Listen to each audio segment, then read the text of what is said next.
Hello everyone, this is the commentary version of the absolute difficulty ballistic engine operation with the block dodge assault build, of course wielding the block Thunderhammer. To provide a bit of an intro, I'm Zekromo or Zek, and I am an assault main. I've played Space Marine 2 since launch, most of that time with assault, as I prefer engagement in melee than I do with shooting. Journey began with the typical Parry Gunstrike formula, which is still quite popular to this day. However, I moved on to block weapons when Saber updated it in, I believe, patch 5, and I haven't looked back since.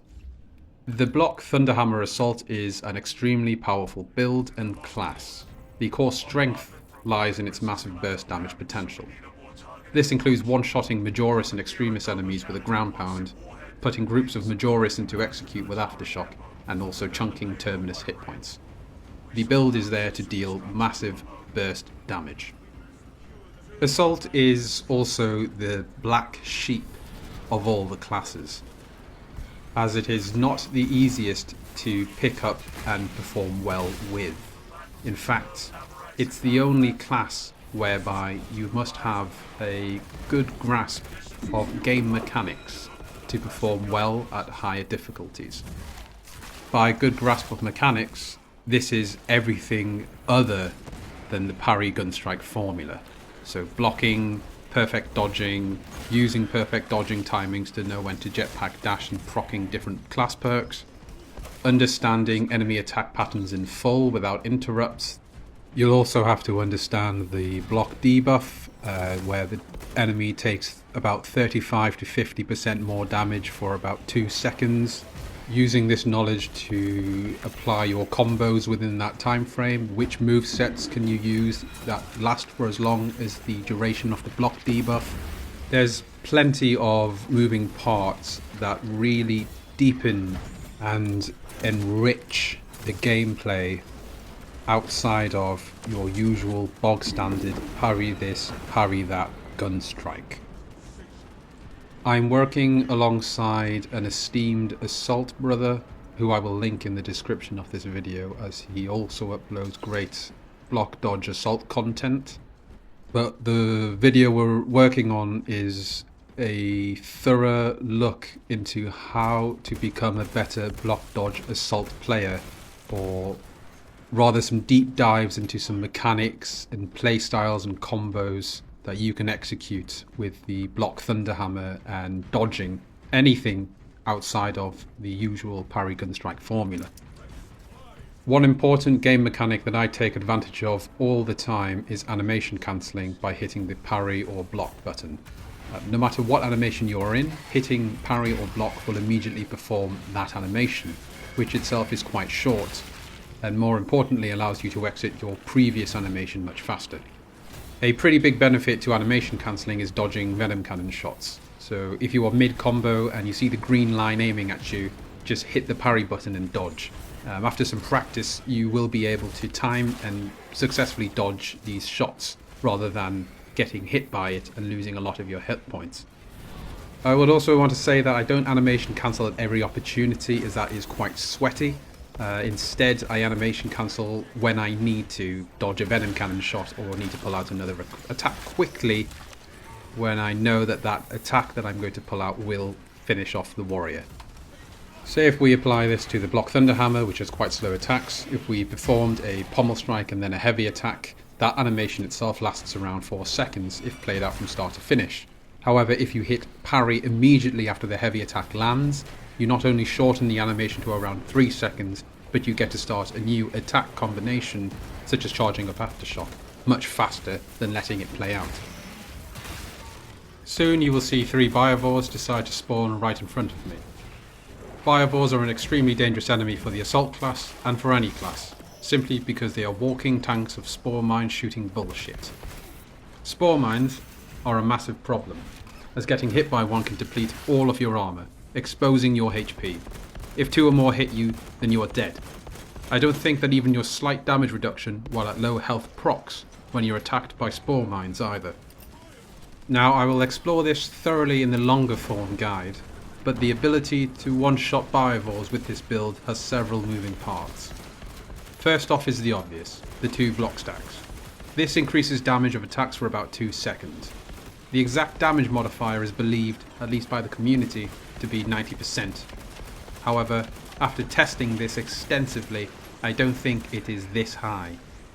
I personally believe that it is in the region of 40 to 60%. However, this percentage coincides with the lesser known factor to consider, and this is the block parry debuff. Every block or perfect block you make, or with parry, any perfect parry that triggers a gunstrike opportunity, the enemy will receive a debuff that increases the damage that they take for 2.4 seconds. Again, those that do know about this factor will say it's about 50% to the damage that they take. However, after my own testing and LJM's testing, we believe that the block parry debuff is about 35%. It's important to note here that this isn't a flat percentage boost to your damage, although it may seem like that at first, but rather your damage having more mileage against enemies afflicted with this debuff. For example, if you deal 100 points of damage on an attack and the enemy takes 35% more damage, then 65 points of your 100 points of damage is needed for the enemy to reach 100 damage taken. In nearly all scenarios in combat within Space Marine 2, there's no reason to even need to think of this debuff like this. However, for the one shot against Extremis enemies, this must be taken into consideration. However, this will be explored further in the actual guide. So back to the Biovore, they have 600 hit points, and this is the highest health value of any Tyranid Extremis. After applying the debuff with the first block and getting max block buff with the second, a ground pound attack will put them into the execute state, as the sheer raw damage from the attack plus the block buff combined with the extra damage taken debuff is enough to wipe clean that 600 hit point value. Also important to note here that clearing HP to 0 only puts enemies into the execute state. There is a separate HP value in this executable state to consider in the calculations for the one shot, but that is for the guide.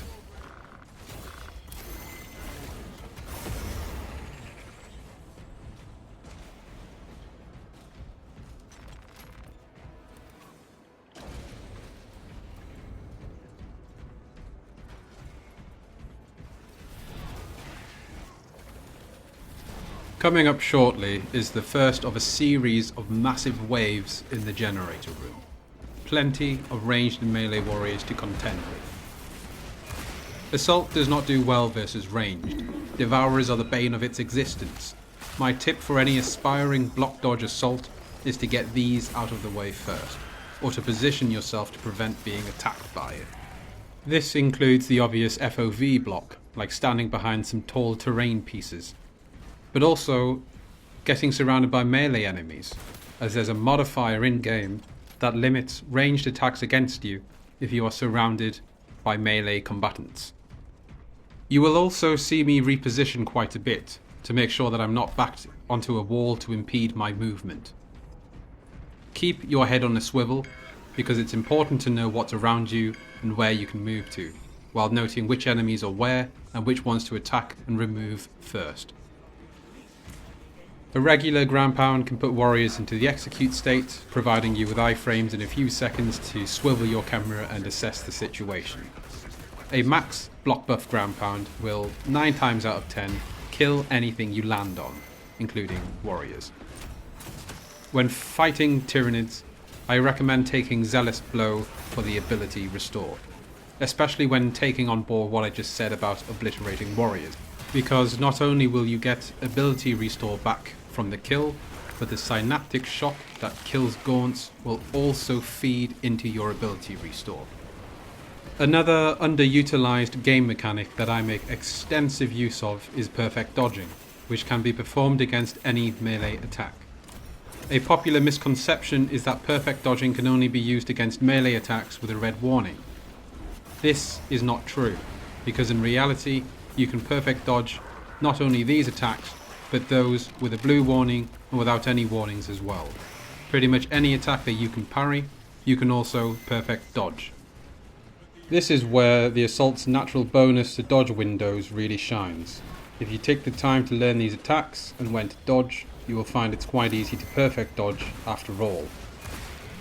The way perfect dodging works is that you receive iframes for the start of the animation, and that's what negates damage from an attack that would otherwise hurt. After performing a perfect dodge, you will always open up a Gunstrike. Pair this with Assault's Armour Reinforcement class perk that provides one armour segment back from a non-lethal Gunstrike, and you'll have quite the easy time maintaining armour economy from the perfect dodge or dash Gunstrike loop. I would say for those who like the Parry Gunstrike loop but want to test the block dodge assault build waters, you should practice dodging the very same attacks you parry.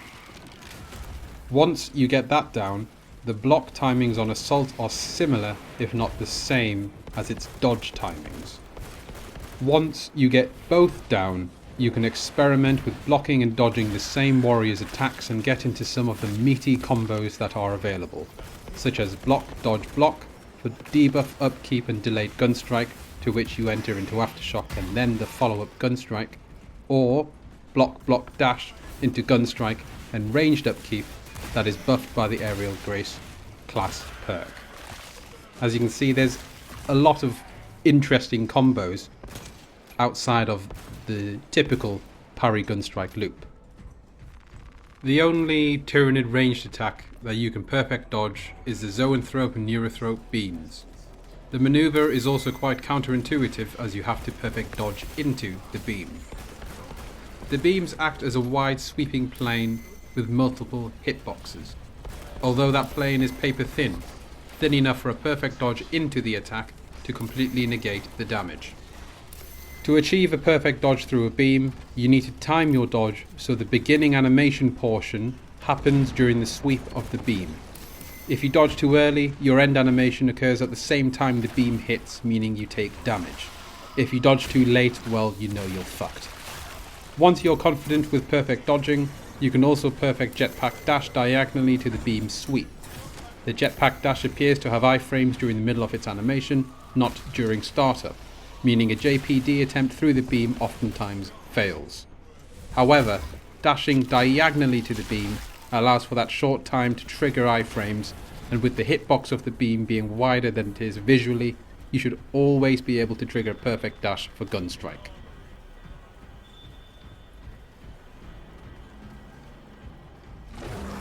Sometimes you can't catch a breath on Absolute, and that's why I really like this difficulty, although I do wish it was tougher and the massive swarms much more consistent. On Absolute, the Carnifex has 2,600 hit points, in case you were interested. It also has a massive hitbox, meaning you can perfect dodge its attacks quite easily, as well as getting your shots in too. Like any other enemy, aim for headshots. You should be confident standing quite close to this beast and aiming for its head. For the secondary, there's nothing that can contend with the sheer damage of the heavy bolt pistol, which has been buffed in patch 7 to have better headshot multipliers, and also it was given to every class. Personally, I think this decision for all classes to have the heavy bolt pistol was a mistake, as the regular bolt pistol has effectively been sunset. If it were up to me, only Assault, Bulwark and Vanguard should have access to it. Anyway, back to the big lad. I won't dive into its ranged moveset as you'll likely already know about its 3-shot volley and CQC spam attacks. Just dodge the barrage and make sure to get out of the way if it hunkers down for the spam. The melee attacks are quite consistent. Starting off with a stampede or charge attack, it will typically perform this a minimum of 3 times. I say typically because I've had a string of 6 charges before, but this has only happened maybe a couple of times. For this, just dodge into the attack before it would connect and you'll open up a Gunstrike. Or if you're confident, dash instead. I wouldn't dodge in any other direction as you'll still be hit by the Carnifex's hitbox, whereas dodging into the attack, much like what I explained for the Zoanthrope beams, allows you to get the perfect dodge every time, provided you learn the timings. As for the leap attack, this one's a bit tighter to dodge, but as you know, Assault has an easier time dodging, so it's a lot more forgivable with this class. You want to perform the dodge just as its talons are about to hit your head, maybe a split second after. You can also dash through it or dodge into it, but I recommend dodging or dashing backwards, as if you go into it, in this case, you'll still be caught in the up pull portion of the leap attack and get hit by the AoE. For the double swipe attack in close quarters, this is more of a rhythm game than anything else. You can tell if it's going to be the fast or slow double swipe based on how quickly it raises its first talon. If it's a quick lift, that's going to be the fast swipe, whereas if it raises them slowly, then that's of course the slow one. For slow swipes, they are about 2 seconds apart. The way that I deal with it is counting to 4 seconds and blocking on the second and fourth second. For the fast version, it's this process again, but accelerated. You'll get into the rhythm after learning the slower version first, then you'll naturally be able to get the timing that you need with the faster swipes. The swipe attacks are the best ways to get yourself a chunky blow on the Carnifex with the block buffed ground pound attack after applying the block debuff from the swipes. About a quarter or slightly more of its HP can be removed with this setup. Quick transition to a different operation where I've pulled this move off, as I didn't in this one, but you can see the amount of damage that you can pull off on Terminus enemies.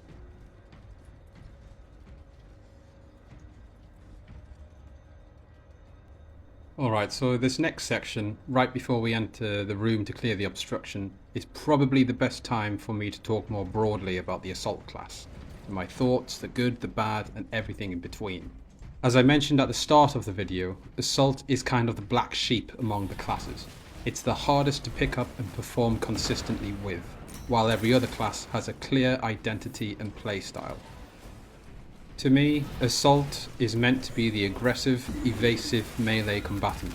It dives in with powerful, high-impact strikes and weaves through lash whips and bone swords with precise dodges and dashes. It's fast, it's fluid, and it's relentless. Its starting perk gives you a larger dodge window, and ideally that should define how you play. Lots of movement, tight positioning, awareness, perfect dodging, the lot. The perk suite reinforces this identity too somewhat. Perks like Aerial Grace, Wings of Flame and Commitment to support mobility and evasion, and perks like Knowledge of the Enemy and Strategic Strikes, which push damage output. But here lies the issue. Dodging, and by extension the Assault's core identity of mobility, gets seriously undercut by a couple of issues. First off is the existence of fencing and balanced, or parrying. Now, to be clear, what I'm going to say isn't a parry bad, block good argument. That's not what I'm saying. The issue is that perfect dodging doesn't feel nearly as accessible or rewarding as parrying or blocking. Every attack you can parry or block, you can also perfect dodge. But parry weapons are far more common and beginner friendly. They're reliable, so both new and veteran players gravitate towards parrying, especially when it comes to any attack other than the non-red warning attacks. The result of this is a very static duelist playstyle that every class who has access to parry weapons is already doing. It's safe and consistent, but it undermines the entire mobility of the Assault class and completely undercuts its starting perk with a larger dodge window, with players who use parry weapons only executing that starting perk against attacks with red warnings. I would even wager that players who complain about Assault's lack of mobility simply aren't perfect dodging or dashing attacks, other than those that have a red warning. But this isn't really on them at all, this is the game's design. Parrying is incentivized, more so than blocking or dodging. The second issue that undermines Assault is its perks.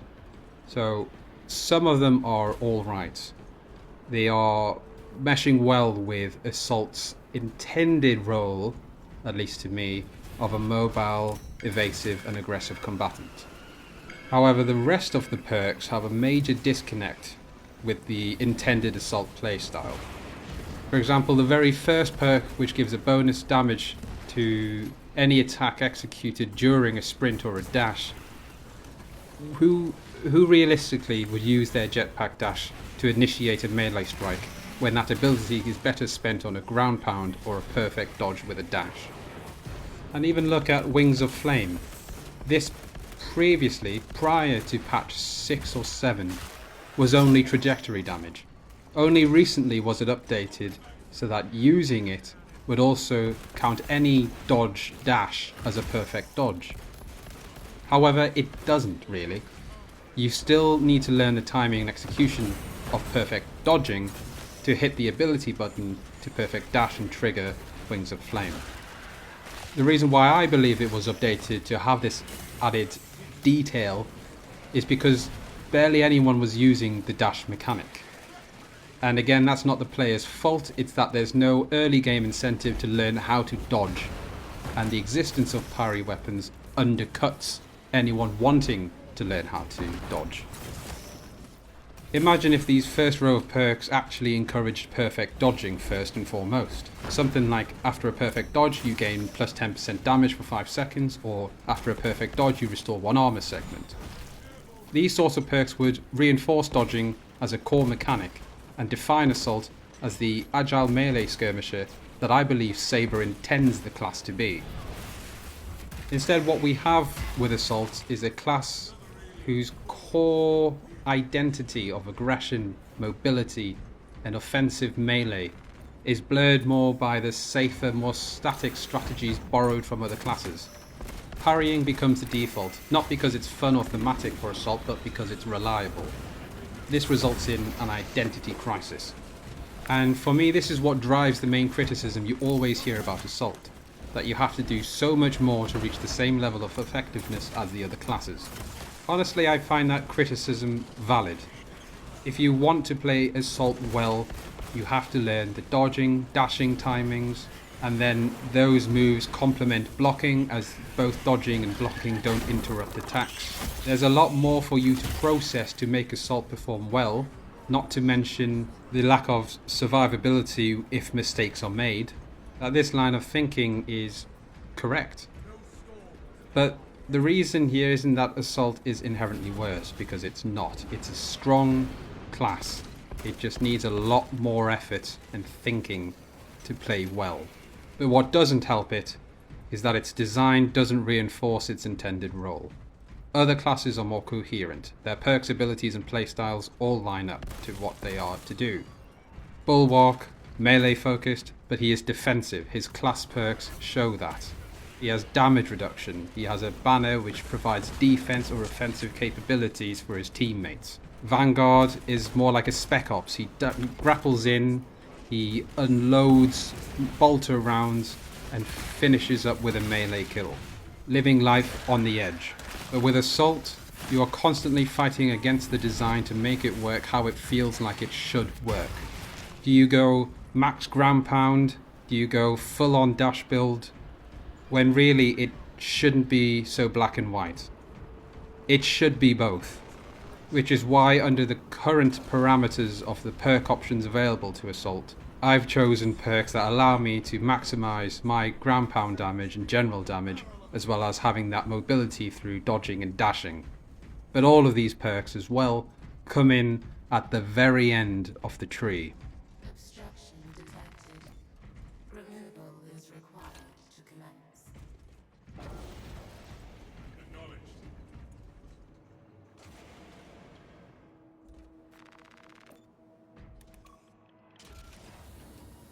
Rubble is eliminated.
I'll get into some more of my assault thoughts later, but now I want to talk about the block mechanics.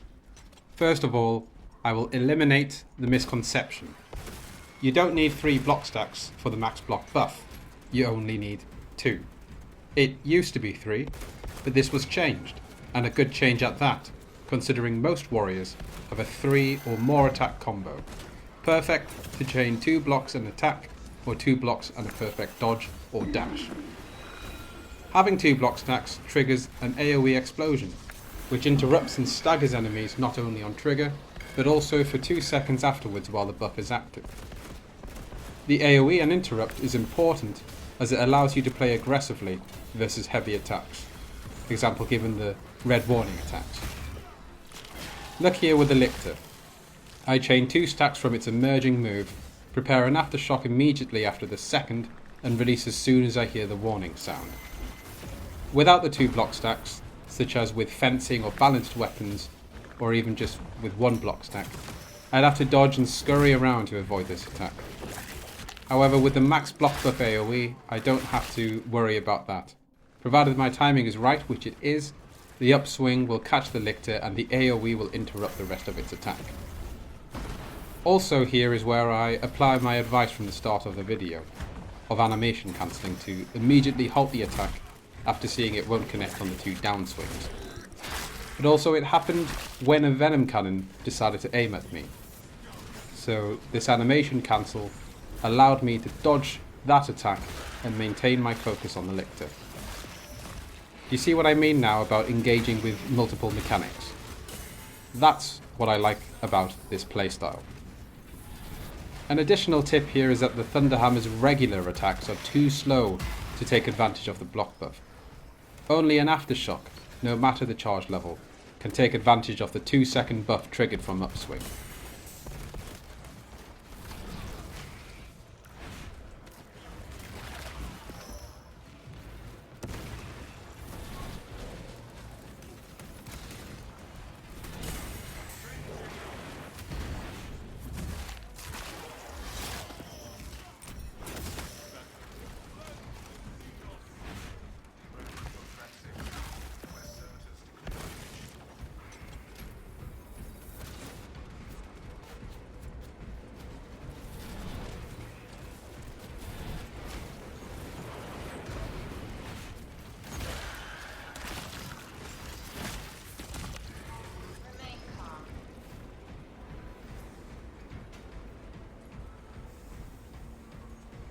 Despite everything I've said about how Assault struggles compared to the other classes, it's still the one that I play the most, and the reason for that is simple.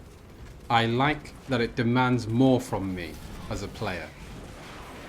Playing Assault forces me to plan my moves deliberately, to stay hyper aware of my surroundings, to constantly reposition, and to squeeze out every bit of value I can from perfect dodges and dashes.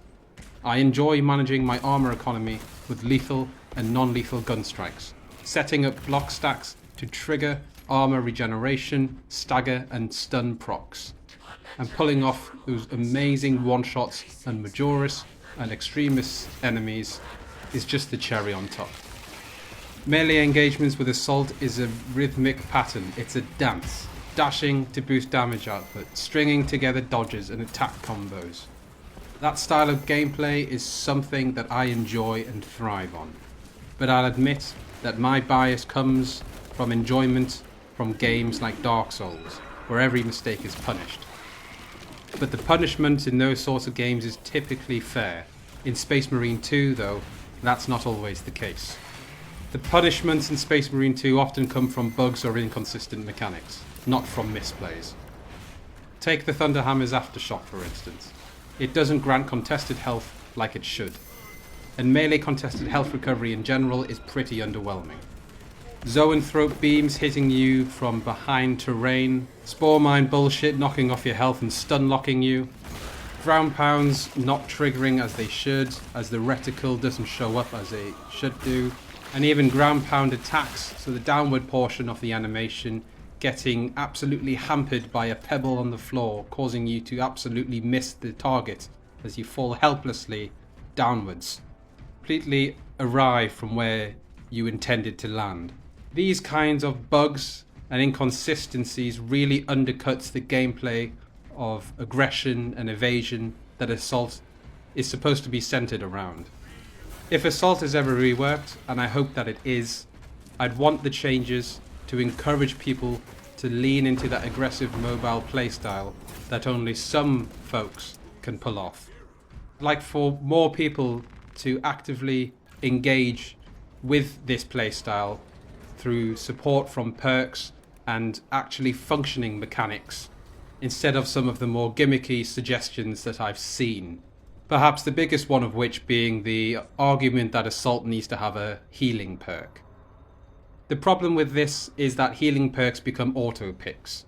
We see almost every Vanguard and Bulwark run health restoration perks, because why wouldn't you run it? By not picking those options, you believe you are hampering yourself, you are hampering the team. You can play a Vanguard exceptionally well without the healing perk that it has at the 25th level. And a Bulwark's contribution to the team is so much more than the perk that lets players regain contested health when the banner is planted down. In fact, there's a very unfortunate sentiment towards these Vanguards or Bulwark players who don't have these healing perks active. There are so many other factors that these classes bring that these arguments don't account for.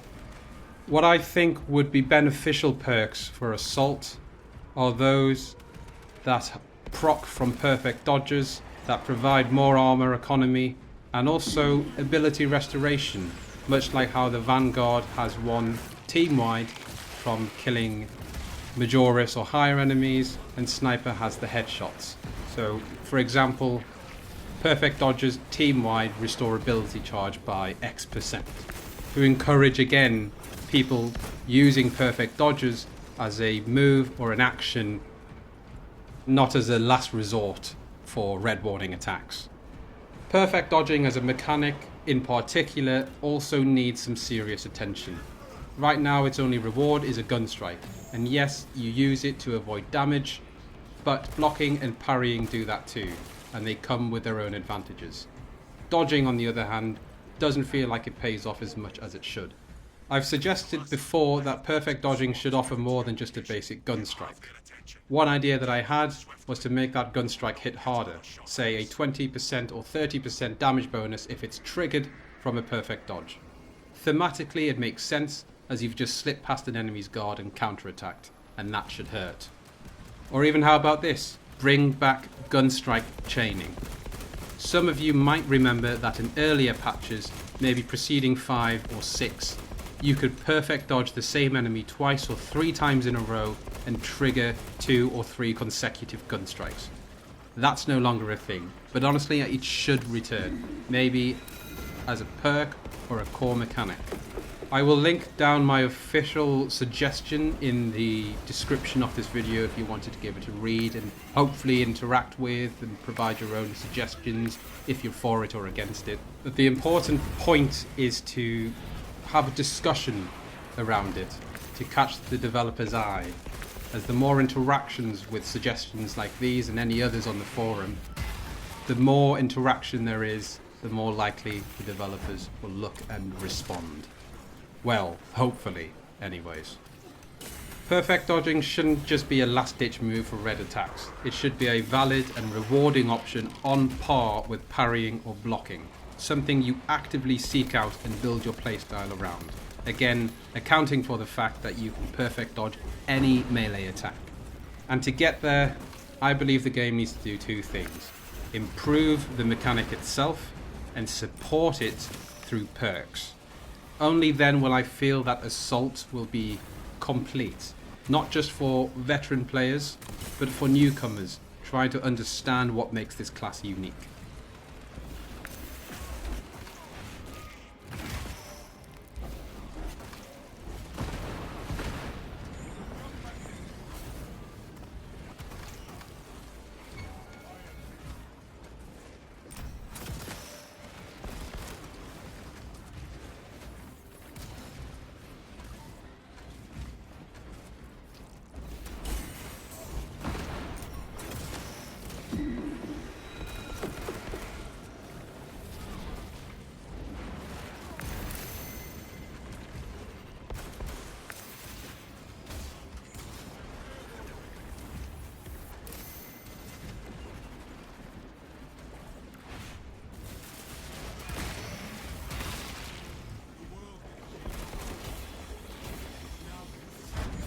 My last advice for this run will be how to deal with Minoris hordes with the block Thunderhammer.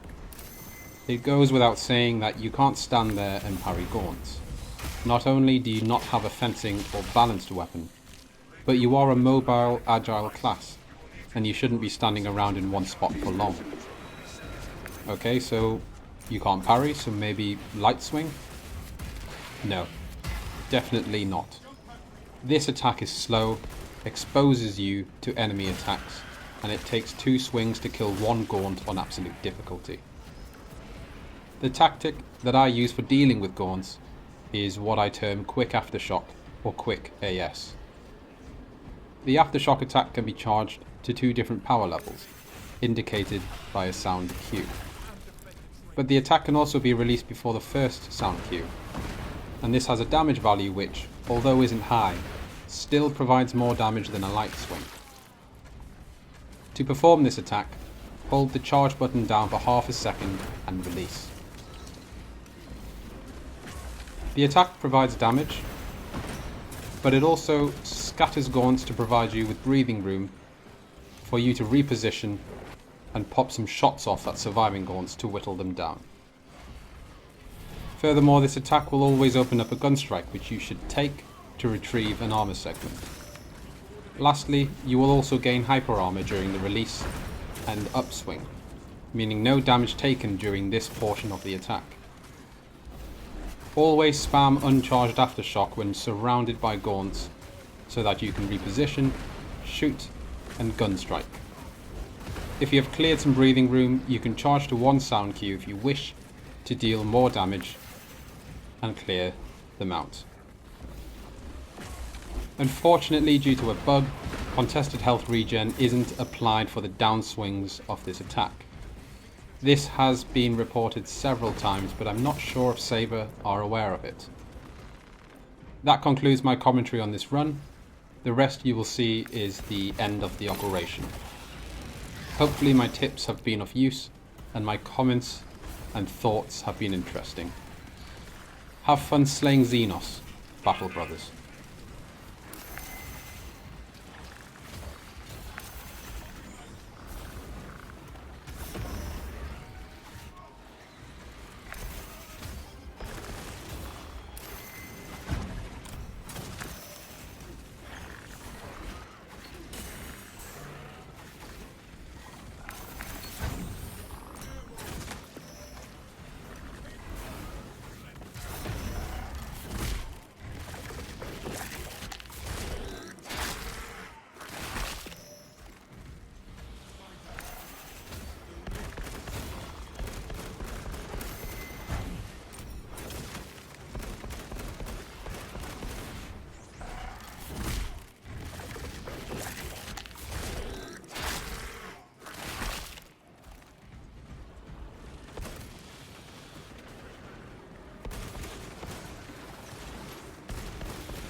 Detonation in 5. Brace the shockwave.